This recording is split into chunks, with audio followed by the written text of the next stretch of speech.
За сайн байцгаана уу, та бүхэнд энэ орой мэндийг хүргэе. Тэгээд өнөө оройныхаа одоо лайв видеог би та бүхэндээ өнөөдөр нэгэн зочныг урьж орууллаа. Ингээд дээд боловсролын хөгжлийн академийн гүйцэтгэх захирал Oxford их сургуулийг дээд боловсролын шинжлэх ухааны магистр төгссөн орхон бид бүхэн урьж өнөөдөр оруулсан юм аа.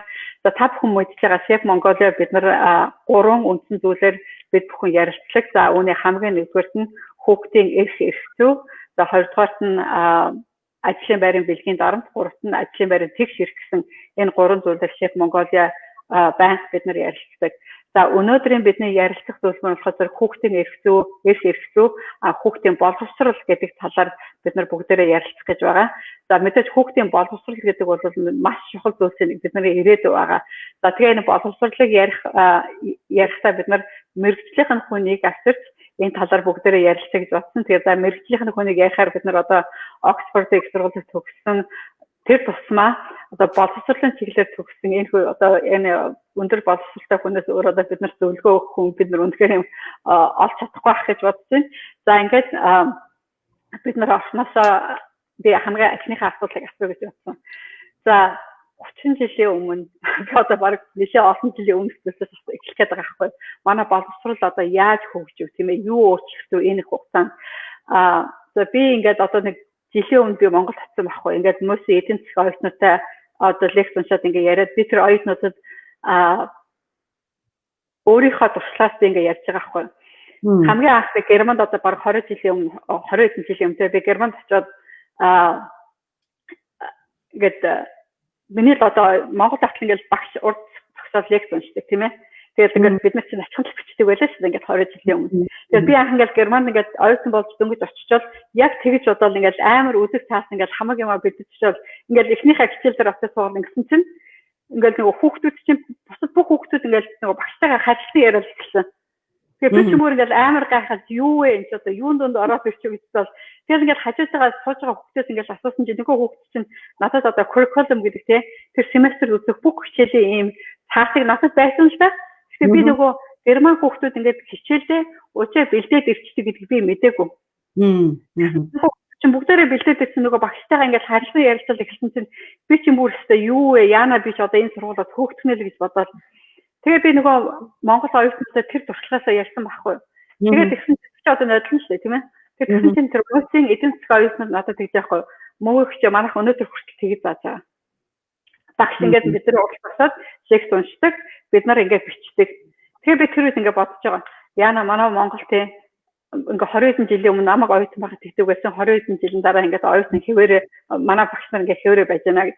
Тэгэхээр би одоо өөрөө чи юу гэж асуух гэдэг нь ихээр 30 жилийн өмнөх боловсролын тогтолцоо тий өнөөдөртэй харьцуулахад тий бидэнд одоо алдсан онсон зүйл юу байна? Эндээс та одоо яриа гаргахгүй. За баярлалаа, сайхан асуулт байна. Тэгэхээр манайх бол бидний мэдж байгаа шүү дээ тийм нөгөө коммунист одоо тийм тогтолцоотой байсан. Тэгээ тэр үед бол нөгөө коммунистыг одоо байгуулах гэдэг нэг юм эрхэм зорилго биднэрт байж л дээ. Тэгээ тэр эрхэм зорилгынхоо одоо яг биелүүлэхийн тулд нөгөө боловсролын байгууллага бүх одоо байгууллагууд нь тэрний төлөө ингээд нэг эсэндээ тэрийг биелүүлэхийн төлөө зүтгэдэг. Тэгэхээр маш их төлөвлөгөөтэй ингээд одоо та бүхэн мэдж байгаа шүү дээ. Пионер дэлсүүлэх гээл тийм. Тэгэхээр тэр яг тийм ухамсартай коммунизмын төлөө одоо зүтгэх ёстой тэр хүмүүсийг бэлтгэхийн тулд тэр нөгөө технологи одоо тэр төлөвшил хандлага бүх юмыг нь тэрэнд бэлтгэдэг ийм систем тодорхой хэмжээгээр манад байсан байхгүй. Тэр нь бол илүүтэй нөгөө одоо цаанаасаа шууд Орос зөвлөхүүдтэй. Тэгэхээр манай боловсролын систем бол одоо тэр 70 жилийн хугацаанд бол ерөнхийдөө Орос зөвлөхтэй яг тэр Оросын боловсролын системийг тэр чигтэн монголоор ерөнхийдөө хөрвүүлээд ингээд явсан байгаа. Гэхдээ мэдээж Монгол одоо мэргэжилтнүүдийг тэр бэлдээд Монгол одоо хөтөлбөрөө хийхийн тулд тэр тодорхой хэмжээгээр бид нар олон жил ажилласан те. Гэхдээ тэр зорилго нь бол коммунизмыг байгуулахын төлөө байсан. Тэгэхээр үзэл сурталын боловсрол нэгэсэндээ байсан гэсэн үг.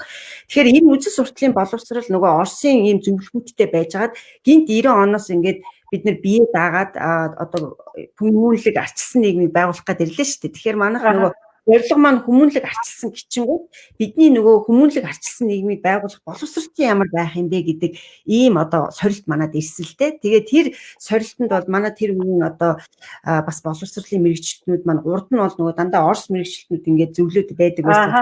Яг үнэ. үед бол бас яг ингээд за одоо хүмүүнлэг ачсан нийгмийг байгуулахын тулд төлөвшил хандлага нь ийм байя.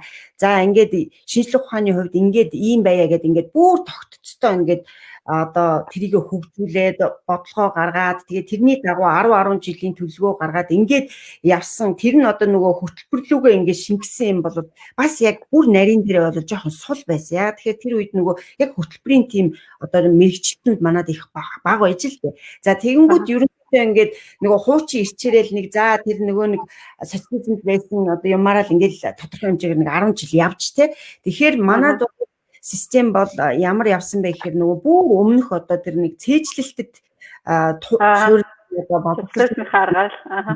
Тэгэхээр цээжлэлт бол ерөнхийдөө багш нь одоо хэлсэн цээжлэл багш нь одоо өөрийнхөө мэдлэгийг хүүхдэд дамжуулах гэдэг л тэр тогтолцоо байж байгаа.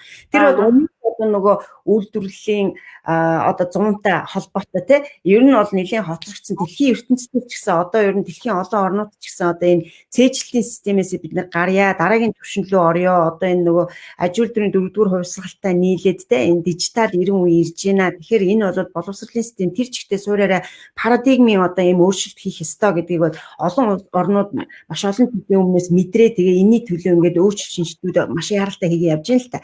Гэтэл манад бол энэ ирээдүргүү харсан одоо алсын хараатай энэ өөрчлөлт шинжилт бол ерөөсөө явагдахгүйгээр тэр бодлого маань бол маш ийм сул нөгөө улс төрийн одоо ийм хит хараат учраас зүгээр улс төрийн намуудын тоглолт хийгээл за шинжилээ гэл ингээд сүүлийн 4 жил сүүлийн одоо 20 жилд бол нэг 4 жилийн хугацаатай 3 жилийн хугацаатай заримдаа бүр 2 жилийн хугацаатай ингээд шинжилэх гэсэн нэг нам гарч ирэл ингээд шинжилчээд байгаа. Тэгээд туршилтууд яваад байсан. Тэгээд тэр туршилтууд нь бол нөгөө үндсэн тэр суур одоо тийм философик судалгаа одоо нөгөө ардчилсан нийгмийг байгуулахын тулд төлөвшил хандлага нь хүүхд ямар байх ёстой юм Монгол хүний үнэт зүйл юу ингээд энэ бүх юм чи ингээд нэг том одоо энэ зураглалаас гараад тэгээд явдаг энэ одоо зүйл маань их ховор байлаа л да. Тэгэхээр өнөөдөр яг хэлж штэ өөрөө яг манай боловсролын систем өнөөдөр яг ямар байна вэ гэхээр яг нөгөө дундад зууны хараа цээжлэлтийн системтэй багш нь нөгөө нэг юу ойлгомжгүй байж байгаа гинт нэг өдөр орж ирэл нөгөө объектыг заадаг тэнгууд хүүхдүүд нь тэмдэглэж аваад тэгэл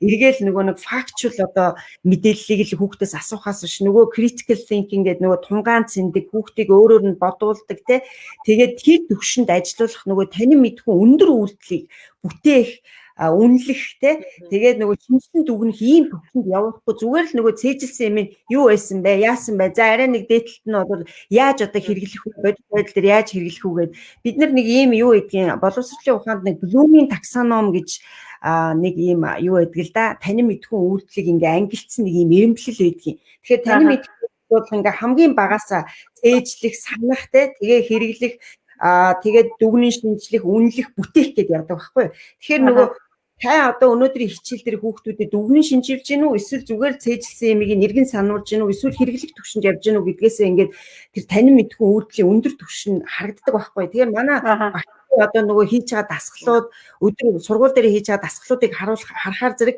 тийм юм юу байсан бэ те одоо ерөнхийдөө нөгөө факт асуугаад байгаа байхгүй зүгээр мэдээлэл эргэн санах хүүхдүүдийг ажилуулад за заримдаа нэг жоохон дасгал нь одоо нөгөө хэрэглэх төвшөнд ажилуулад тэгээ нөгөө бүтээх үнэлэх үн шинжилгээ хийх төвшөнд маш бага ажиллаж байгаа. Тийм үү? Тэгэхээр хадаа та орхон багшаа энийг ингэж бодож байна уу?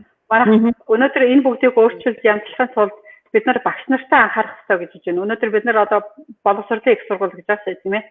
Энэ бүгдийг өөрчилж ямжлахын тулд бид нар одоо хаана анхаарах хэрэгтэй вэ? Зөв. Тэгэхээр боловсролын систем бол ерөөсөө ингээд системийн өөрчлөлт байгаа. Бид нар одоо ингээд зөвхөн багшаагаа зөвхөн хөтөлбөрөө гэж ярихгүй. Энэ бол ерөөсөө ингээд нэг хуураар нь өөрчлөх. Одоо засаглалтаа, багшийн хөгжилтөөгөө тэгээд энэ нөгөө засаглал гэхээр зэрэг одоо энэ нөгөө төртөө төр одоо боловсролыг ямар бодлого баримтлах хэвтэй нөгөө багш нарыг авдаг тэр меритийн зарчим байна уу гэд. За тэгээ багшийн боловсрол эцэг их гэд ингээд нөгөө аж үйлдвэргээд бүх байгууллагууд ингэж хамтарч эцэг их бас боловсролын энэ системийг өөрчлөхөд хамт оролцох юм. Тэгэхээр бид нар бол нэг тал биш системээр нь харах хэрэгтэй байна өнөөдөр.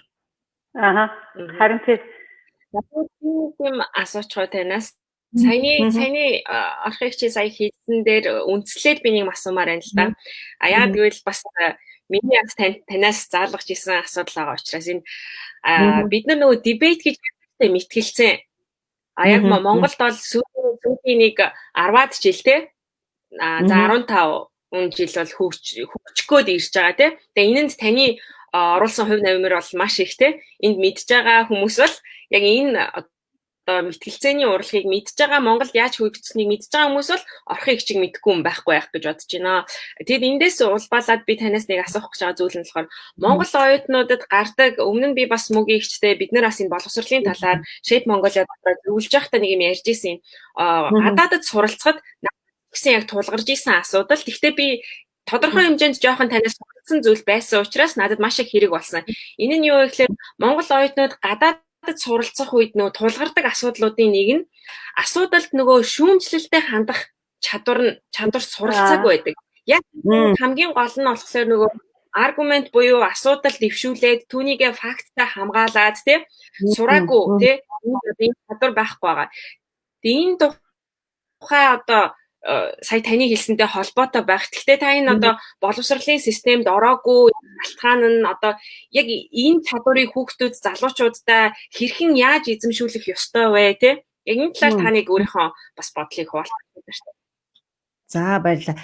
Тэгэхээр одоо энэ юунес тогтвортой хөгжил 2030 гэдээ бид нар энэ зорилго тавьчихад байгаа шүү дээ. ЮНЕСКО-гийн те боловсролын тэгээ энэ дээр бол дөрөвдүгээр зүйл дээр нь юу гэж үзүүлсэн бэ гэхээр энэ ЮНЕСКО-гоос бол ирээдүйд одоо энэ 21-р зуунд одоо хамгийн их одоо шаардлагатай байгаа ур чадварууд гэдэг энэ түгээмэл чадамжуудыг гаргасан байгаа тий. Тэгээ энэ түгээмэл чадамжийн одоо хамгийн чухал хэсэг нь нэг одоо чадамж нь болохоор энэ critical thinking буюу тунгаан цэник чадвар гэдэг хэлээд байгаа. Тэгэхээр би нөгөө хүмүүсийн орчуулдгаар тэр шүүмжит сэтгэлгээ гэдгээр орчуулж жоохон дургу. Яа тэгэхээр шүүмжит сэтгэлгээ гэхээр нөгөө хүмүүс өөр нэг юм хий хоосон ямар ч фактгүй шүүмжлээд авах юм шиг ингээ. Тэгэхээр энэ гэдэг нь ерөөсө тунгаагаа цэнээд аливаа нэгэн мэдээллийг ороод ирэхээр шууд ингээд заа гэд ингээд хүлээгээд авах биш. Энийг илүүтэй нөгөө өөрөө одоо боловсруулад тэрийг холбоод тэгээд дүгнэн шинжээд үнэлээд ингээд маш олон танин мэдгүй түрүүний нөгөө миний хэлсэн тэр Bloom-ийн таксономи нэлээ өндөр түвшингийн үйлдэлүүдийг хийж байгаа байхгүй. Тэгэхээр ингэж чадах юм бол бидний одоо боловсролын чанар бол маш сайжирна. Тэгэхээр энэ бол нөгөө хичээлийн түвшинд явагддаг багш оюутан сурагч хоёрын хооронд явагддаг тэр хичээлийн дасгалууд дээр энэ маань гарч ирэх хэрэгтэй байгаа. Гэтэл манай дээр нөгөө сургалтын одоо яг тэр процесс буюу нөгөө сургалтын технологийн одоо шинжилэл хийгдэг учраас манайх бол одоо идэвхгүй сургалтын аргатай орны нэгээр бол бас ингэж харуул одоо манайхыг тэгж үнэлсэн байгаа. Тэгэхдээ одоо дөнгөж манай урд хурш одоо хятад орн ч юм бол одоо социалист коммунист одоо тийм тогтолцоотой орн шүү дээ. Тэдний хувьд бас төлөөтэй үгээр одоо хэлэх тэр чадвар бол тэр боломж бол бага байдаг. Гэтэл хятад бол манайхаас илүү одоо тэр нөгөө critical thinking гэдэг чадвараараа манайхаас илүү болж таарад байгаа байхгүй юу. Тийм тэгж одоо олон улсад бол үнэлсэн байж байгаа. Тэгэхээр манайх яагаад ингэж энэ одоо тунгаан цэник чадрыг хүүхдүүдэд хөгжүүлэхгүй байна вэ гэхээр ерөөсөө энэ идэвхтэй суралцах аргыг ерөөсөө манайд нэвтрүүлээг байгаа. Бид нар нөгөө оюутан төвтэй, суралцагч төвтэй, шавь төвтэй сургалт гээл сүүлийн олон жил ярьсан хэрнээ тэр маань ерөөсөө нөгөө багш нарын төвшөнд багш мэдж байгаа сургуулийн төвшөнд сайн одоо хөгжөөгөө байгаа гэсэн. За дээрэс нь бол нөгөө одоо бидний агуулга байна шүү дээ. Сургалтын дээр байж байгаа агуулгууд бол ерөөсөө нөгөө үнэлгээ нь дандаа нөгөө зүгээр л асуулт байж байгаа. Тим яасан бол хэдэн жишээлбэл түүхийн хичээл дээр жишээ хэдэн онд манжийн дарлалт одоо манжууд одоо тийм Монгол одоо манж болон энэ холбоотонтой нэгдсэн бэ гэдэг л асуулт байж байгаа байхгүй юу.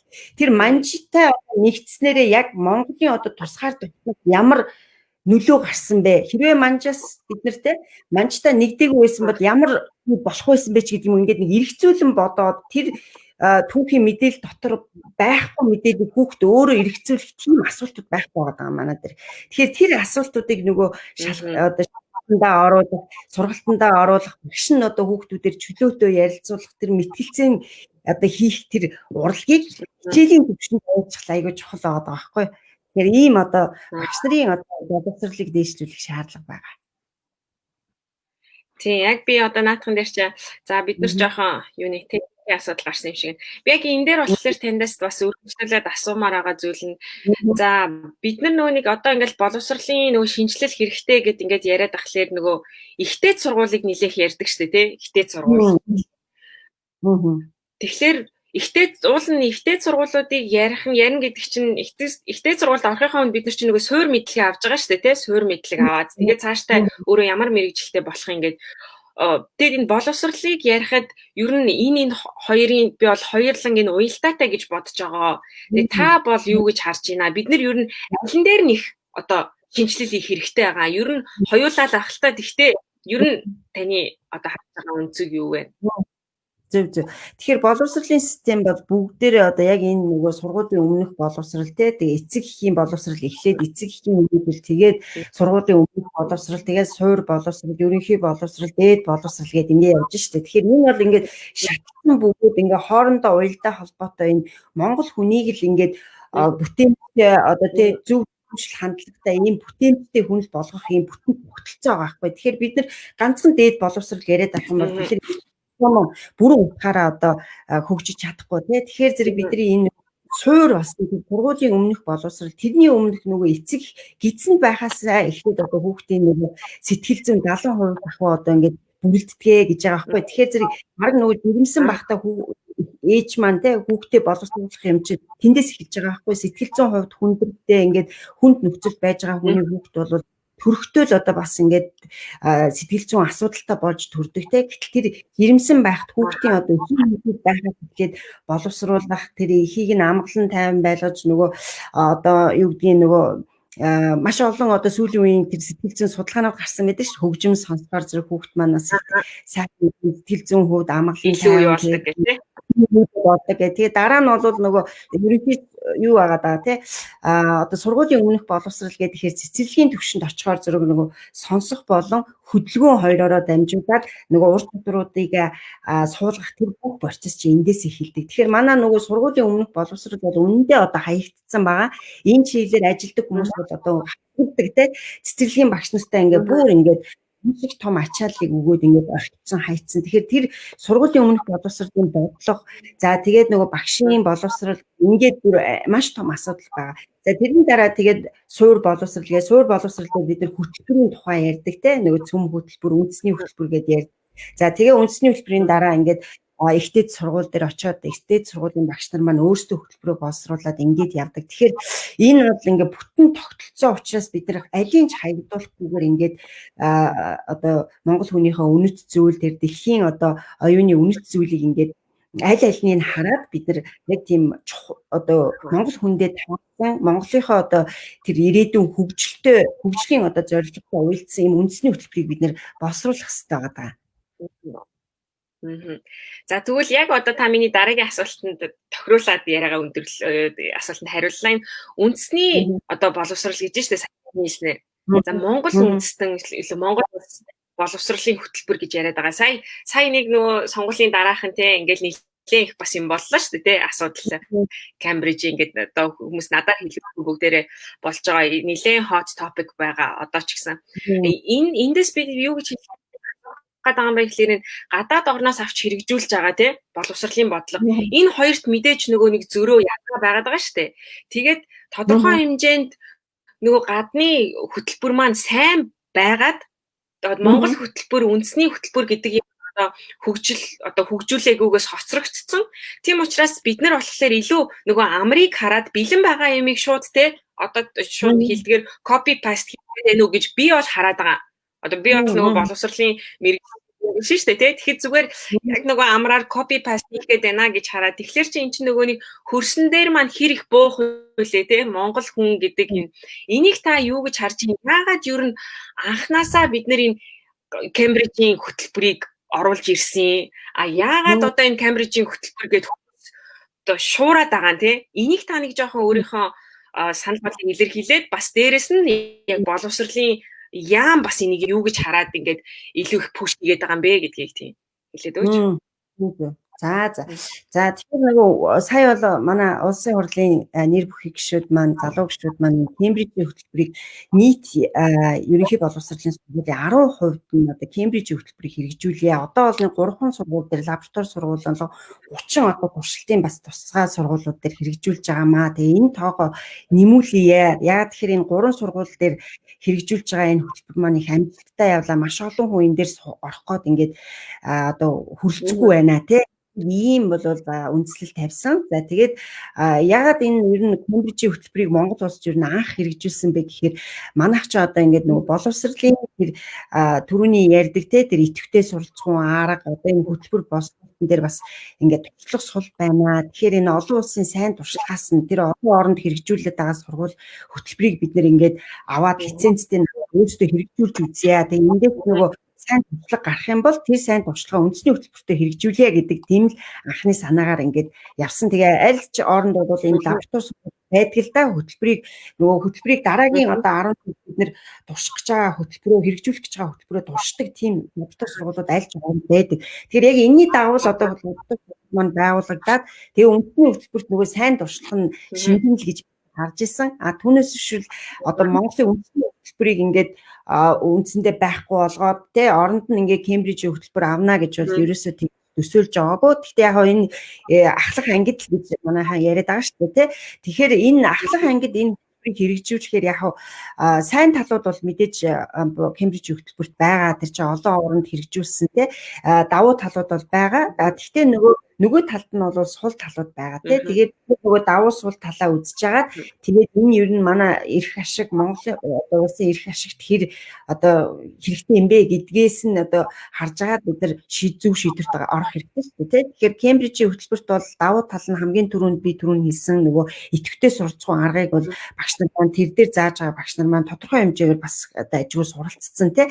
Тэгээд хичээлүүдээ бол арай өөр аргаар заах ийм одоо анхны түвшин очсон байна. Дээрэс нь бол тэр олон улсын хөтөлбөр хэрэгжүүлж байгаа учраас англи хэлний хувьд нөгөө хүүхдүүд маань бас арай гайгүй те ерөнхийдөө одоо бусад сургуулийн хүүхдүүд бодох юм бол англи хэл нь бол сайжирч байгаа. Багш нарын англи хэл сайжирч байгаа. За гэвчиг бол эргээд ингээ харахаар зэрэг бид нар нөгөө Монгол улсын одоо өөрийнх нь чигч бодлого одоогийн энэ нийгмийн байгууллага бид нар ингээ хараад үзэхээр зэрэг нөгөө арчилсан те ингээд арчилсан одоо хүмүүнлэг ийм нийгмийг байгуулах гэж байгаа. Тэгээд ер нь бол бидний нөгөө үндэсний хуулиараа заасан гол зүйл бол боловсролын талаарх бодлого бол ер нь бол тэгш эрхтэй те эрхтэг шүн төлбөргүй бид нар олгоно гэдэг ийм зорилготой. Гэтэл энэ маань эргээд нөгөө бидний одоо нөгөө тэгштэй ийм тэгш гараа тэгш боломж одоо тэгш хүртээмжийг олгоно гэдэг тэр бидний зорилготой бол таарахгүй болчихж байгаа. Нэгдүгээр тэр нэг 10%-ийг нь одоо энэ хөтөлбөрөөр явуулаад 90% чинь боломж багдах нь шүү дээ боломж байхгүй болох нь. Одоо бол манай систем боловсролын систем маань аль хэзээний бол маш тэг бус болчиход байгаа. Та бүхэн мэдж байгаа хувийн маш өндөр төлбөртэй одоо жилийнтэй 100 саяас илүү өндөр төлбөртэй сургуульч байна. Тэгээд дундад сургууль, улсын сургууль, хөдөөний сургууль лаборатори Кембриж гэдэг ингээд маш их ялгаатай болцсон. Тэгээ энэ дунд болгон дандаа ингээд чанарын маш одоо том ингээд ялгаанууд байж идэг. Тэгээд бид нар энэ аль хэзээний ингээд маш том ялгаатай байгаа энэ систем энэ одоо тэгш бус системийг бид нэр ахаад улам системд одоо тэгш бус байдлыг улам дэвэргэх ийм нэг хэрэгсэл болох гээд байна л да боловсрал маань. Тэгэхээр бид нэр 10% нь бол бас боловсролын одоо төсөвт орсон нэлээдгүй мөнгийг тэр 10% нь зарцуулаад тэгээ үлдсэн хувь нь бол нөгөө л одоо хөдөө орон нутаг те тэгэл одоо захын дүүргийн ядууралтай ийм л одоо улсууд маань тэр 80-90% маань орж штэ нөгөө хувийн сургуулиудад нь бол боломжтой айдын хүүхдүүд нь явчихсан. Тэгэл ерөнхийдөө ардын хүүхдүүд ахаад хоцрон дээрэс нь үндэсний хөтөлбөрийг бол маш одоо нэгсэндээ ингээд доош нь хийж байгаа гэсэн үг. Кембрижийн хөтөлбөр бол сайн юм байна. Үндэсний хөтөлбөр нь бол сул юм байна. Тэгэхээр Монгол одоо боловсрол судлаач нар бол өөрийнхөө үндэсний хөтөлбөрийг хөгжүүлэх тэр одоо юу гэдгийг юм нь бол байхгүй. Кембрижээс бол аваад тэгэл орчуулаад ингээд заадаг л ийм хэлбэрт орох нь л дээ. Тэгээ шинжлэх ухааны хэл, математик одоо нөгөө байгалийн ухааны хичээлүүдийг чинь бүгдийг англи хэлээр явуулна гэж байгаа байхгүй. Тэгэхээр байгалийн ухааны нөгөө шинжлэх ухааны монгол хэл маань ингээд бас ингээд яг тэр чиглэлээр шинжлэх ухааны хэл хөгжиж эхэлсэн бол тэр маань ингээд үндсэндээ ингээд арчигдах маягтай дандаа хүүхдүүд англиараа яг байгалийн ухааны хичээлүүдийг үздэг ийм л байдалтай болох гээд байна л да.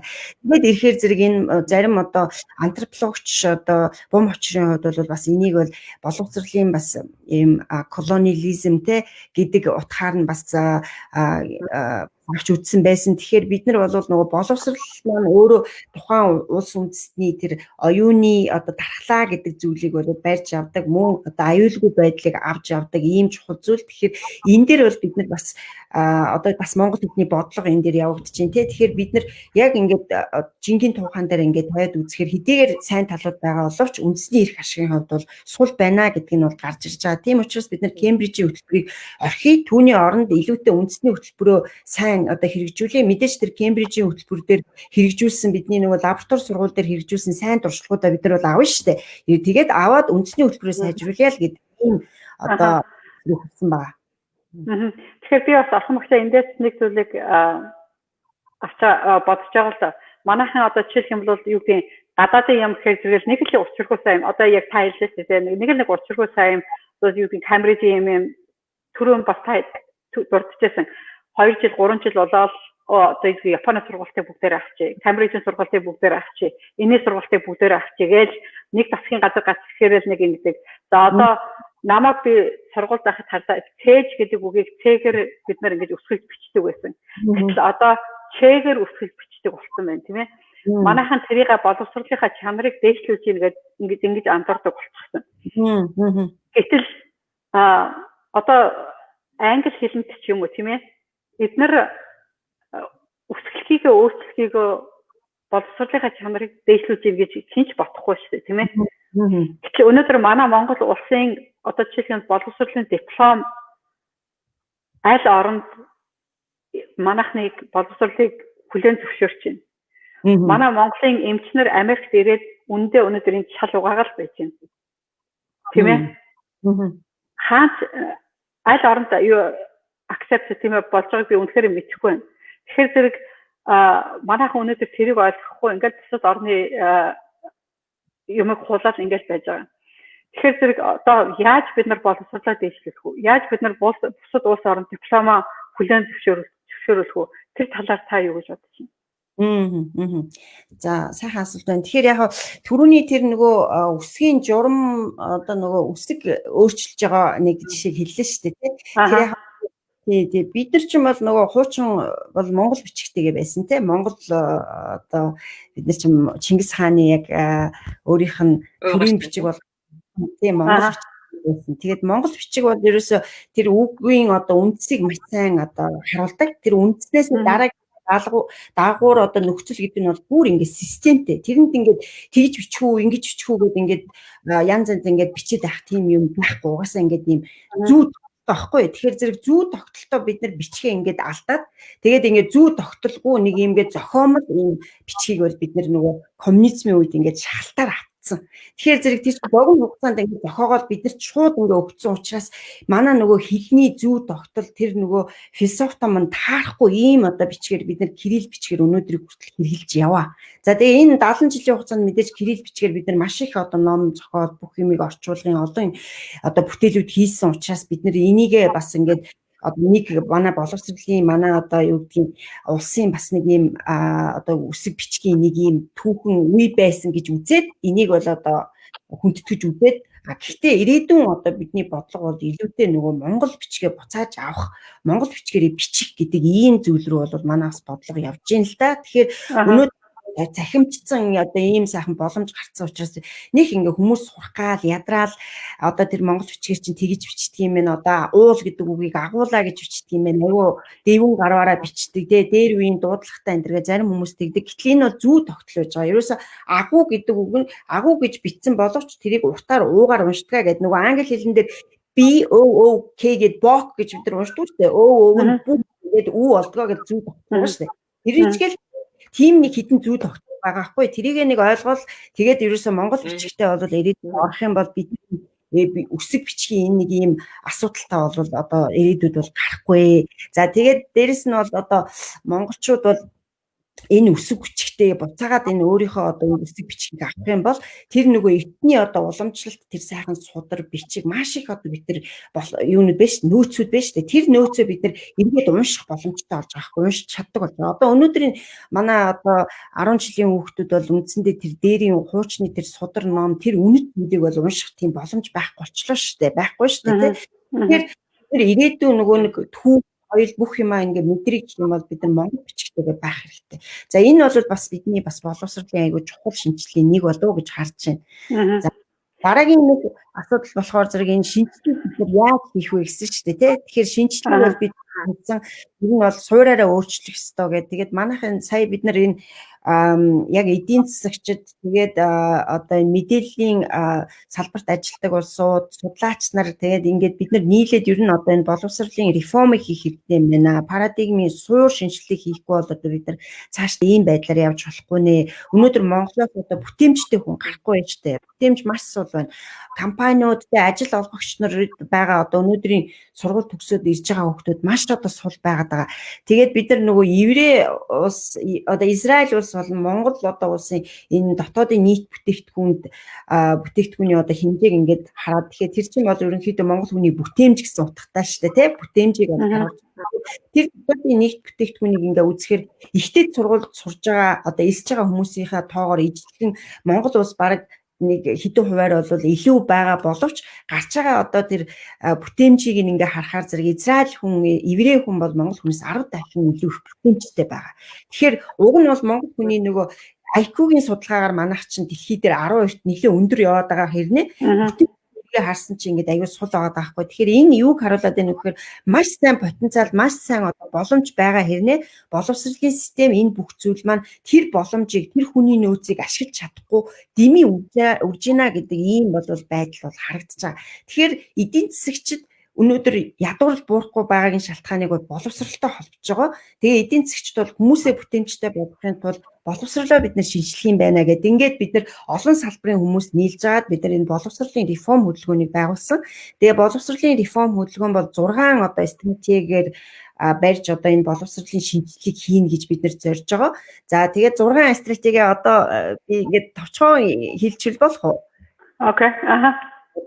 За эхнийх нь 6 стратегийн эхнийх нь болохоор зэрэг энэ засаглалын асуудал байж байгаа. Засаглал гэхээр боловсролын засаглал гэхээр бид нар энэ улс төрөөс хит хараад байгаа. Байсгээд энэ бодлого нь юм докторгүй байгаа. Тэгээ улс төрчид ингээд нөгөө боловсролын шинжилгээг дандаа ингэж хүмүүс биш эдгээр мэрэгжлийн хүмүүс тэр үндэсний хөтөлбөрийн чинь Кембрижийн чинь улс төрчид биш те илүүтэй нөгөө боловсролын салбарт явдаг жинхэнэ судлаачид нь жинхэнэ энэ салбарын хүмүүс нь ингээд удирдах хийдэг ийм системийг нэгдүгürt байгуулнаа. Энэ бол засаглалын одоо маш чухал хэсэг байгаа. Энэ эрх зүйн одоо орчны шинжилгээний асуудал нэгдүгээр асуудал. За хоёр дахь нь бол түрүүний бидний ярьсан нэг үндэсний хөтөлбөрийг боловсруулах те үндэсний хөтөлбөрийг бид нар боловсруулахдаа зүгээр нэг юм косметик юм засварын тухайн асуудал биш. Энэ бол бүр суураар нь одоо судалгаа хийгээд 10 жилийн хугацаанд бид нар хөгжүүлэлттэй тэр 2 жилийн хугацаанд маш сайн судалгаа хийгээд тэр гадны хөтөлбөрүүдийг судлаа дотоод одоо өөрийнхөө тэр үнэт зүйлийг авдраа одоо нэгсэн давхна гэсэн үг те өөрийнхөө айлаас ирэхээр авдраа авах гэдэг шиг тэр өөрийн бидний үндэсний тэр соёл үнэт зүйл юу вэ гэдгээс судлаад 2 жилийн хугацаанд маш одоо маш сайн нөхцөл байдлын судалгаа хийгээд тэрэн дээрээ үндэслсэн юм үндэсний хөтөлбөрийг боловсруулаад тэрийгэ туршиж үзснийгээ бид нэр одоо үндэсний хөтөлбөртэй хуулгах ийм одоо бол яг ийм хөтөлбөр одоо боловсруулалтын тэр яг одоо технологийн дагуу хийн гэж үзэж байгаа. За гуравт нь бол энэ хөтөлбөрийг боловсруулсан хөтөлбөрийг хэн хүргэх вэ гэхээр мэдээж багш нар маань хүргэнэ. Тэгэхээр багш нарын одоо боловсруулалтыг тэр хөтөлбөрийг хэрхэн одоо хүүхдэд хүргэх вэ гэдэг талаас нь багшийн хөгжил тэг багшийн одоо нөгөө өөрийнх нь тэр аж амьдрал тэр багшийн одоо хүний нөөцийг сайжруулах тэр сургалт энтертэй ингээд нэгдсэн нэг ийм бодлого бас одоо хэрэгжүүлнэ. За дөрөвдөх нь болохоор цахим боловсрал гэдэг нөгөө аж үйлдвэрийн дөрөвдүгээр одоо хувьсгалын ингээд төгсгөлийн шат болж байгаа. Манад одоо үндэсний хөтөлбөрт маань кодинг байхгүй, програмчлал байхгүй, одоо хиймэл оюун ухааны талаарх ямар ч мэдээлэл байхгүй явж байгаа. Хувийн сургуулиуд бол энийг бол аль хэзээний хийгээд эхэлсэн. Тэгэхээр бид нэр энийг бол маш богино хугацаанд үндэсний хөтөлбөртөд оруулж ингээд явна. За цахим боловсрал за дараагийнх нь болохоор зэрэг энэ эцэг эхчүүдтэй бид нар бол маш их хамтарч ажиллана. Тэгэхээр би түрүүн хэлсэн хүүхдийн хүмүүжлийн ихэнх хэсэг нь одоо эцэг эхийн боловсрал, гэрийн боловсралтай одоо холбоотой байдаг учраас энэ боловсрал бол зөвхөн нэг боловсролын яамны юм уу сургуулийн одоо асуудал биш. Тэгэхээр эцэг эхчүүдийг яаж хүүхдтэй зөв харьцах уу, одоо яаж энэ боловсралыг одоо тэ боловсрал төлөвшлийг одоо яаж одоо дийшлүүлэх үү гэдэг тал дээр нь эцэг эхчүүдэд ийм боловсрол олгох хөтөлбөрийг бид нэр төрхүүд болон байгууллагуудтай одоо компаниудаар дамжуулж бид нар энэ олгоно гэж үзэж байгаа. За тэгээд ийм нэг хэд хэдэн бид нар стратегийг одоо боловсруулах энэ стратегийн бол маш олон одоо баг маш олон одоо ажлууд ингээд багтсан ийм одоо нэгэн юм одоо өргөн хүрээний тийм акшн план те бид нар хийсэн. За тэгэхээр таны одоо саяны хэлсэн энэ зүйлсүүдээс бид дундаас нэг хоёр зүйлийг харж байна л. За нэг нь болохоор тэр 3 дахь алхам тэр багш нарын байж байна. За дараа нь эцэг их байж байна. За манайх өнөөдөр яаж бид нар багш нарын чанарыг сайжруулах вэ? Би одоо энэ боловсролын системийг харж байхад хамгийн эхлээд засах зүйл бол би багш нарын чанарыг дэвшүүлэх гэж харж байгаа байхгүй. За бид нар бүгдээр харж байгаа Сингапур хардаа нэг 20-30 жилийн өмнө одоо нэг 35 жилийн өмнө яг л өнөөдөр Монгол улс байсан тийм ээ. Сингапурын ерөнхийлөгч нь 3 ном бичсэн. Би 3 номын 3-ыг уншсан. Энэ нэг ярилцлаган дээр хэлжсэн тэр ерөнхийлөгч хүртэл өнөөдрийн Сингапурыг өөрчлөхөд хардаа надад 23 жил орсон гэж. Энэ дээр хоёр зүйлийг би анхаарсан гэдэг. Хоёр зүйлийнх нь нэг нь болохоор зэрэг би Сингапурын боловсролыг өөрчилсөн, хоёрдугаар нь зэрэг Сингапурын тархийг нь өөрчилсөн. Тэгээд яг надад 23 жилийн хугацаа шаардсан бэ гэхээр зэрэг яагаад гэхээр нөгөө нэг хүүхдүүдийг нэгдүгээр ангиас нь оруулаад боловсролын системийг өөрчилсөн гэж байгаа байхгүй. Нэгдүгээр ангиас нь оруулаад хүүхдүүдээ ингээд төгсгөн шүү дээ, тий. Тэр хүүхдүүдийг ингээд бүгдийнх нь төгсөл ингээд 10 хэдэн жил болоод коллежд орно, ингээд 10 хэдэн жил дараагийнх нь ороод ингээд баг 2 generation гэдэг 2 үе болно шүү дээ, тий. Тэгэхэд надад ингээд 20 хэдэн жилийн хугацаа шаардсан. Тэгэхгүй бол би хизээж тэр 30 эдтэй 40 эдтэй тэр хүмүүсийн би дархийг нь би хизээж өөрчлөхөд би чадаагүй. Тэрэнд орсгоо бүр эхнээс нь ахуулаад ингээд өөрчлөхөд надад илүү амархан байсан гэж хэлжээ. Тэр номтой хүртэл тэгж бичсэн байсан. Тэгэхээр би өнөөдөр би Монголыг харж байхад бараг өнөөдөр би тэр 30 эдтэй 40 эдтэй 50 эдтэй хүмүүсийн нас тэр майндсет тэр тархийг өөрчлөх гэж байгаа зүгээр нэгдүгээр ангийн хүүхдийг номыг нь өөрчлөөд тэр хүүхдүүдээс эхлэх юм бол үнэхээр 20 хэдэн жилийн дараа манай Монгол улс өөрчлөгдөх бараг тийм хэмжээг би харж байгаа хгүй. Тэгэхээр энийг өөрчлөх хүмүүс нэхийн багш нар тийм ээ. Тэхийн тулд номыг нь өөрчлөөд багш нарыг нь өөрчлөх. Тийм одоо хэмжээ өнөөдөр манай Монгол улс хүрсэн байгаа хгүй. Тэгэхээр яаж бид нар энэ багш нарын чанарыг өөрчилөх вэ? Яаж бид нар энэ боловсролын сургууль тэр багш нарын орж байгаа хүүхдүүдийн босыг нь өндөрсгөж чанартай хүүхдүүдийг энэ сургуульд оруулах вэ? Тэгэхгүй бол намайг жоохон байхад хардаа ямар хүмүүс багш болдог байсан? Элит хүмүүс багш болдог. Тэгж бид нар хүрч боддог байсан тийм ээ. Тэгэхээр одоо тэр хүмүүс маань тэтгэвртэй гараад одоо энэ хүний нөөцөөс гараад явж штэ. Тийм ээ. Гэвч сүүлийн үед одоо ямар хүүхдүүд багшийн сургуульд ордог болж ийн яаж энэ чанарыг нь өөрчлөх вэ? Яаж багшийг нь өөрчлөх вэ? Тэр талаар та юу гэж бодож Зөв. Наачин гоё асуулт. Тэгэхээр нөгөө манай одоо систем чи өөрөө нэг гэсэндээ энэ бас системийн хямрал болоод байна л да. Энэ хямрал яаж яах вэ гэхээр нөгөө мерит биш те нөгөө хамгийн одоо юмаа мэдэж чаддаг улсууд нь тэр тухайн байранда хийх ёстой байранда байхгүй нөгөө ийм одоо уруу тогтолцоо болсон байгаа учраас тэр хүний ур чадвар тэр мэдлэг авиас гэдэг юмыг үнэлэхгүй ийм байдалтай болцсон байгаа учраас тэрний одоо нөгөө гажуудлынх нь үр дүн өнөөдөр тэгж харагдаж байгаа.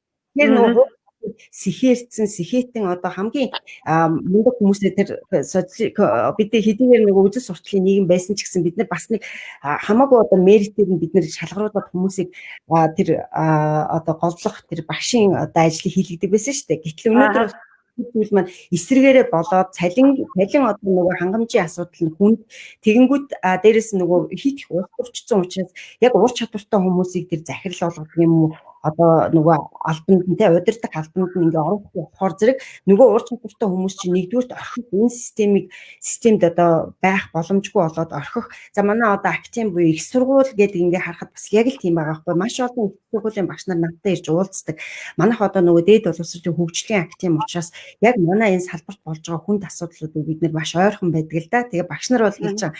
Гадаадд маш өндөр ингээ боловсрал эзэмшээд ингээд Монголдо хурж ирээд судалгаа хийгээд их сургуультай ингээ багшлах гэхээр тэр нэг ингээд нэг юм бухшсан нэг юм хуучнан аргаараа ингээд байгаад ирсэн нэг юм хүрээлэл байж идэг. Тэгээ тэр дунд ингээ орох хүлээж авах аль болохоор хяхаж авчаад одоо ингээд боломжгүй болгоод ингээ гардаг. За тэгээд манай одоо нөгөө докторийн зэрэг хамгаалах одоо энэ процесс маш одоо хуудуудаа болцсон. Тэгээд нөгөө доктор хамгаалж байгаа гэдэг нэртэй ингээд яг ийм одоо мэдлэгийн одоо тийм жинхэнэ бүтээл бич ингээ хуулцсан нөгөө копи пейст хийсэн эсвэл танд талаараа ингээ докторийн зэрэгийг авчдаг учраас манай академийн үндсэн суурь тэр дээд боловсрол ихтэй сургуулийн боловсролын маань ингээд суларчаад байгаа. За тэгэхээр биднэрт эргээд л нөгөө буцаагаад л бидний нөгөө яаж хийх үү гэдэг асуудал маань эргээл нөгөө системийн тэр энэ нөгөө одоо буруу болоод байгаа энэ мерит бишийн системийг яаж засах уу, засаглаа яаж засах уу гэдэг ингээд бид нар маш олон юмыг ингээд зэрэг ингэж системийн төвшин засчээж бидний багшийн боловсрол маань бас ингээд сайжрах юм аа. Өнөөдөр багшийн их сургууль дээр бол багш бэлдэх одоо үндсэн гол сургууль маань гэтэл багшийн их сургуулиас төгсөж байгаа хүүхдүүд маань өнөөдөр энэ хувийн сургуулиуд одоо багшийн эрэлт одоо ерөнхийдөө орж штэ. Сайн англи хэлний багш болдохгүй байна. Сайн одоо математикийн багш хайгаад болдохгүй байна тий. Ер нь бол тэгээд хувийн мөнгөөр л одоо татаж тэр сайн багш нарыг улсын сургуулиудаас ерөнхийдөө шилж авч штэ тий. Тэр хүмүүс чинь тэр хүмүүсийн буруу биш штэ. Тэр чинь өндөр цалинтай байх ёстой цалингаа аваад сайн юм хийх хэрэгтэй байхгүй тий. Тэр боломжийг нь бас хувийн сургуулиуд багш сайн багш нарт маань өгч байна. Тэгэхээр эргээд системийн шинжилэл хийжээж энэ бүхэл бол эерэг байранд орно гэж үзэж байгаа. Бид нар бол тэрийг л нэг жоох муулаад идэг шүү дээ. Одоо багш нар бол хоцрогдсон байна. Хийхтэй гэдэг. Гэтэл эргээд бол багш нар маань энэ бүх зүйлийг хийхин тулд зөв системд ажиллах хэрэгтэй байна. Та харин сая нэг зүйлийг маш зөв хүндэж хэллээ. Хувийн сургуулиуд сайн багш нарыг шилж аваад ингээд оруулаад байна тийм ээ. Энийг би яаж мэдсэн гэхээр зэрэг Башиг Монголоос бид нар ингээд scholarship өгдөлтэй хүүхдүүдэд энэ хүүхдүүдийг ямар шалгуулалтаар авдаг вэ гэхээр зэрэг хамгийн нэгдүгээрт мэдээж академик сургуулаараа сайн тэгээд санхүүгийн шаардлагатай ар гэрийн гацгталтай ийм хүүхдүүдэд өгдөг ахгүй юу. Тэгээд ингээд тэгэхээр мэдээж хувийн сургуулиуд бол дандаа ар гэрийн боломжтой хүүхдүүд орчин. Тэгэхээр нөгөө улсын сургуулиас ийм хүүхдүүд авах болно. Гэтэл өнгөрсөн намар тийм хүүхдүүд гарч ирээгүй. Би бүр гайхаад энэ ямар сони яашлаар ингээд ийм хүүхдүүд гарч ирсэнгүй гэдэг бид нар яг ингээд судалгаа гэдэг ингээд үтсэн чинь яасан гэхээр зэрэг нөгөө хамгийн өндөр оноо авсан хүүхдүүд бид нар ингээд 10 жилийн хүүхдүүд өгсөн байхгүй энэ scholarship өнгөрсөн хавар. Тэгэхээр хамгийн өндөр оноо авсан хүүхдүүд нь дандаа хувийн сургуулийн боломжтой айлын хүүхдүүд байсан. Тэгэхээр зэрэг нөгөө хамгийн чанартай багш нар чинь хаана нэхэр зэрэг хувийн сургууль байж байгаа байхгүй. Гэтэл нөгөө улсын сургуульд нь одоо яг таны хэлгээд нөгөө өндөр цалинтай гэдэг нөгөө гайхал сайн багш нарын хувийн сургуулиуд түүгээд авчихсан байна. Тэгэхээр зэрэг одоо нөгөө улсын сургуульд нь ямар багш нар үлдэж байна. Одоо би буцаад нөгөө багш нараа муулах гэдэг дээр би ярих гэгүй л дээ. Тэгэхээр үнэ хэлэхэд өнөөдөр манай байгаа байдал ийм л байж тийм ээ. Яг л юм байна. Тийм. Тэгэхээр бидний нөгөө тийм авахч бидний багш гэдэг мэрэгжлийн нөгөө нэр хүнд байж тээ тий. Одоо хүн чинь уулын сая бас мөгийг чи хэлж ийсэн. Багш гэдэг мэрэгжлийн нэр хүнд гэдэг зүйл нь нэлээд унтсан тий. Тэгэхээр нөгөө нэг хүүхдүүд чинь оюутнууд чинь мэрэгчлээ сонгоно шүү дээ тий. 10 жилдээ одоо ахлах цаа ингээд ороод ирэхээр мэрэгчлээ сонгох үедээ өөрөөсөө тэр би багш болын энэ багш гэдэг мэрэгжил бол үнэхээр гоё тий. Одоо дараагийнхаа үеийг бэлддэг одоо хамгийн гоё мэрэгжил штэ уулна тийм ээ өөрөө чадна гэж бодож явах юм бол тэгээ энэ юусоо байхгүй болчлоо. Тэгээ би энийг бас нөгөө бас л дахиад тэгэхээр чи нөгөө 10 жилийн хүүхдүүд багшийг юу гэж харж ийна гэдгээс те одоо мэдээж өөрөө хүүхд чинь багшаар л хичээл заалгаж байгаа штэ мэдээж компьютероор одоохондоо заалгаагүй байгаа. Тэгэхээр тэрийг одоо харж байгаа хүүхд нь бас нөгөө буруу болчоод байна тийм үү? Үлгэр жишээ байгаад байна гэж би хараад байна л да. Мэдээж би одоо хүүхдүүд чинь 10 жилдээ би энэ багшаар заалгасан учраас багшгэ болох юмсан гэж бодно шүү дээ тий. Мэргэжлээ тэгж сонгож байгаа тий.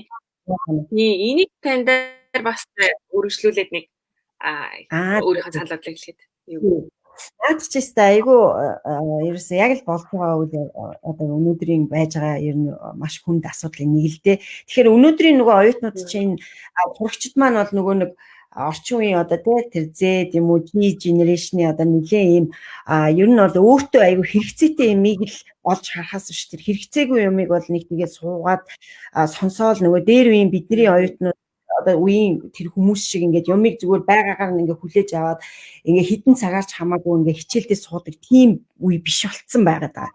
Энэ хүүхдүүд бол энэ орчин үеийн индиго тэгээд тэрнээс хойш одоо 90-ад он 2000-ад он тэрнээс хойш одоо энэ жилийн хүүхдүүд бол нэлээд тийм одоо богино хугацаанд тэгээд ингээд мэдээллийг олон их сурвалжаас аваад аль болохоор тэр цаг одоо бүх зүйл маань их үр ашигтай байхыг одоо голчилдог ийм хүмүүс байна. Гэтэл нөгөө хичээл дээр ороод ирэхээр маш унтаа багш нар ороод унтаа хичээл заагаал тий нөгөө математикийн хичээл нь утгартай англи хэлний хичээл нь баг англи хэлний багш нь өөрөө англи хэлэхгүй шахав. Ингээд явхаар нөгөө орчин үеийн өчнөө мэдээллийн технологиор ингээд аль хэзээний ингээд өөрөө бие даагаад нөгөө нэг факттай тэр мэдээлэл чинь те зүгээр энэ тоо баримттай мэдээлэл чи аль хэзээнээр интернетээс YouTube-ээс авдаг болсон хүүхдүүдийн хувьд багшаас илүү юм хүсэж байгаа. Багшаас илүү нөгөө гоё одоо тэр одоо хоорондын харилцаа тэгээд багш зүгээр л нэг юмыг точиг ярьдаг биш илүүтэй нөгөө харилцан ярьдаг мэтгэлцдэг тэр бүх зүйлийг маань идэвхтэй суралцсан одоо янз бүрийн аргуудыг эдгээр ингээ хүсээд идэг. Гэтэл тэр одоо хүлээлтэнд нь хүрэхгүй байгаа учраас өнөөдрийн багш нар маань үндсэндээ бас гологдож байгаа. Багш бол би танарт яг ижлэхэн заасан нөгөө хуучнаараа лекцээ ордгоор ороод тэгээ номин бол аюу сайн сурчлаа. Та нар бол ингээд сурч чадахгүй. Тэгэхээр та нарын буруул гэдэг ийм л нөгөө хандлага нь байсаар байгаа байхгүй. Гэтэл хүүхдүүд өөрчлөгдсөн. Багш бол хүүхд болгонд хурж ажиллахын тулд арга зүй тэр бүх зүйлүүд нь өөрчлөгдөх хэрэгтэй байгаагаа бол бас тэр нөгөө хандлагын хувьд бол бас жоохон сул байгаад байгаа. Тэр өөрчлөх гэдэг зүйлийг арай мэдрэг байгаа. Дээрэс нь одоо дижитал үеийн буюу энэ уугуул ерөөсөө native юм дижитал хүүхдүүд байгаад байгаа байхгүй. Тэгтэл бид нар багш нарын хувьд бол ерөөсөө яг тийм дижитал одоо бас native одоо төрөлхийн тийм дижитал хүмүүс биш. Бидний хувьд бол сүүлд суралцсан учраас юм цугуул үеийн дижитал хүмүүс байгаа. Тэгэхээр бид нар маш богино хугацаанд дижитал одоо энэ ур чадвараа сайжруулж нөгөө дижитал үеийн хүүхдүүд чинь хурж ажиллахгүй бид нар чинь гологдоод байгаа байхгүй. Тэгээ бид нар нөгөө янз бүрийн одоо төвчлийг ашиглаж богино хугацаанд хичээлүүдээ гоё хийж видеогоо тавьж нөгөө захим сургалтын чинь бүрээсээ шийдтэй юм шиг сайхан үзүүлэх хэрэгтэй байтал бидний нөгөө ур чадвар чинь ингээ хойш одоо ингээ хөдөлгдөд байгаа учраас багш нар бол энэ тал дээр маш хурдцтай хөдөлгөхөөс өөр аргагүй. Тэгээ багш нар одоо ингээд бүх юмыг буруутгаад та нар надад цалин өгсөнгөө би одоо ингээд хамаг хүчээрээ ажиллаж ийн гэж хөрхий яг тийм бодит байдал тийм. Гэхдээ бидний хувьд нэгэнт багш болсон юм чинь бидний хувьд бол соён гэгэрүүлэх бидний нийгэмд одоо үйлчлэх бидний одоо чин зорилго байгаа учраас энэ дээр багш нар маань бас арай одоо юу гэдгийг санаачлахтай байж тэр ядангуй дижитал ур чадварыг хөгжүүлэх тэр арай нэг юм идэвхтэй энэ дээрээ бол маш хурдцтай хөдөлгөхгүй бол бид нар одоо бүр их одоо оюутан сурагчтай гологдохоор болох байгаа. За орчин багштай маш их баярлалаа. Мэдээж багш нарын тухай ярина гэдэг бол манай Монгол маш эмзэг сэдв. Би энэ талаар өмнө нь ярьж байсан шүүмжлэлт хүлээж авсан. Би бол тэрийг ойлгож байгаа. Яагаад тэгэхээр зэрэг багш нар би сайдам хэлсэн тийм багш нарын талаар ярих бол манай багш нар энийг маш эмзгээр хүлээж авдаг. За аль талдаа доголдолтой. Яагаад тэгэхээр зэрэг манай боловсролын систем багш нарыг бэлтгэх тэр сургууль нь хүртэл маш чанар муутай. Манай боловсролын систем муу гэхээр зэрэг багш нар муу гэж ойлгодог. За манай сайн багш нар байгаа юу байгаа. Би хувьдаа манай ээжийн талынхан бүгдээрээ багш нар хүмүүс. Тэр бүлээрээ би багш нараас гаралтай тийм хүн.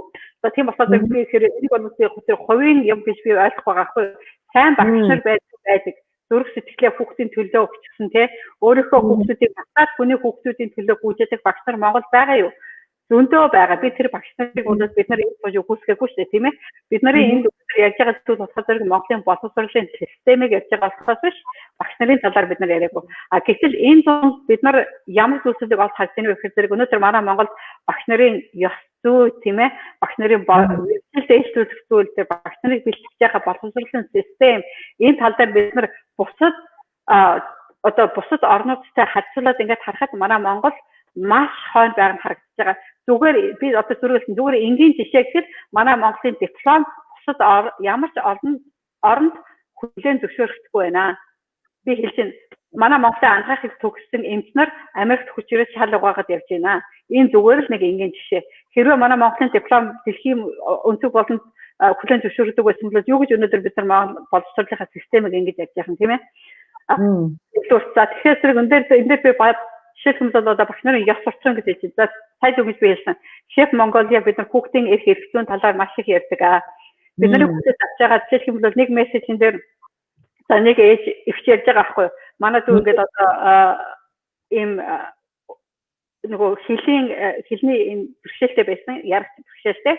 Тэгэхээр ингээд багш нь нөгөө өвчтөнд хэлж байгаа сэлсэн байгаа 2 дугаар ангийн хүүхдийг танад үүтэй чи ярихтаа хэцүү юм а та нар өөрсдөө гэрээрээ сургаж болдгоо мó хүү амтэр надад төвөг удаад байна гэж манай багш нь хэлдэг байсан.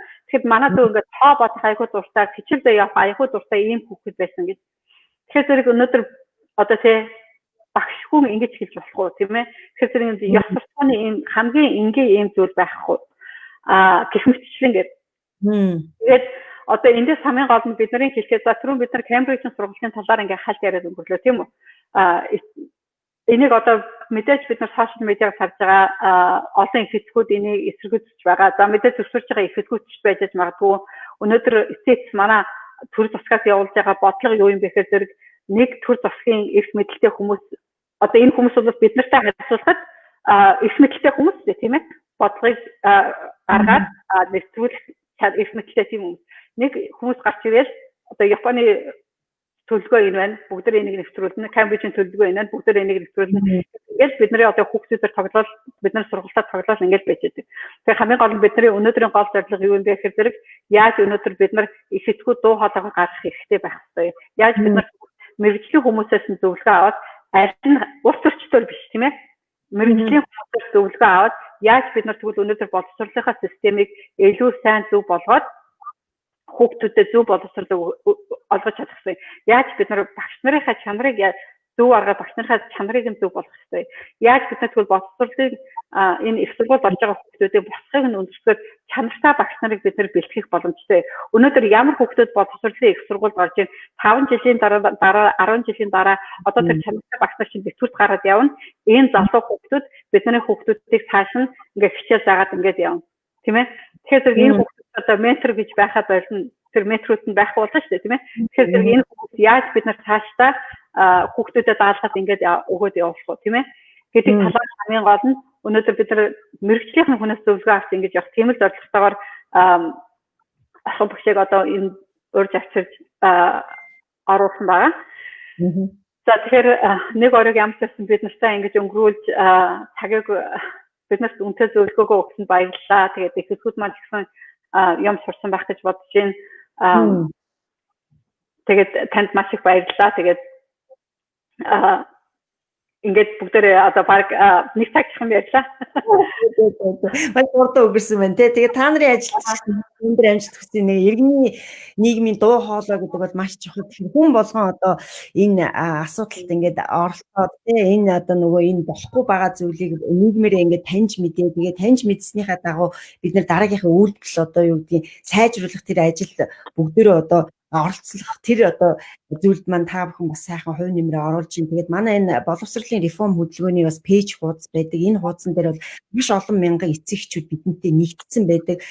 Бид нар анх байгууллагаа бас маш хэмжээний эцэг эхүүдийн дунд ийм форум зохион байгуулсан байгаа. Тэрэн дээр бол ингээд заал дүүрэн хүмүүс ирсэн. Үнэхээр боловсролын асуудал бол үнэхээр одоо хүнд байгаа. Энийг бид нэр эцэг эхчүүд нөгөө хүүхдүүдээ сургуульд одоо явуулах монголчууд ч ер нь маш их боловсролд ээлтэй ард түмэн шүү дээ. Хүүхдийг боловсруулах гэдэг ийм үзэл бодолтой ард түмэн. Тэгээ бидний нөгөө сургуульд одоо эзэмшиж байгаа хүүхдийн тоогоор бол бид нар дандаа дэлхийд дээгүүр байдаг те 90% 60% өндөр байдаг. Юу хараад байна гэхээр монголчууд хүүхдэд боловсруулахын тулд боловсролын талаарх тэр үн цэнийг бол маш их мэдэрдэг ард юм. Гэтэл тэр нь эргээд яг нөгөө хүссэн одоо үр дүнгийг гаргахгүй байгаа учраас эцэг эхчүүд маань энэ дээр маш шүүмжлэлтэй хандж байгаа. Тэгээ бид нар бол бас гаргалгаа бүх зүйл нь одоо боловсролын мэрэгчлүүдийн дунд бидний дунд бол ингээ байгаа учраас бид нар заавал гаднаас одоо ингээд юм ингээ копи пейстлэхээ суугаад авахгүйгээр үндэснийхээ одоо энэ хүний нөөцийг ашиглаад те энэ хүмүүсээ одоо ингээд байх хэвээр байранд нь тэгээд ингээд бид нэр боловсролын реформыг бид нэр өөрсдийн хүчээр ингээд хийх боломжтой юм а гэдгийг бол та бүхэндээ хэлээ. Тэгээд ингээд бас боловсролын реформд хүчээ одоо өөрсдийнхөө бас чин сэтгэлийг зориулж байгаа та бүхэндээ маш их баярлалаа. За баярлалаа. Ингээд бид нартай бас нэг орой өнгөрүүлсэн Шеф Монголынхаа гишүүдэд бас баярлалаа. За баярлалаа. За баярлалаа. За баярлалаа.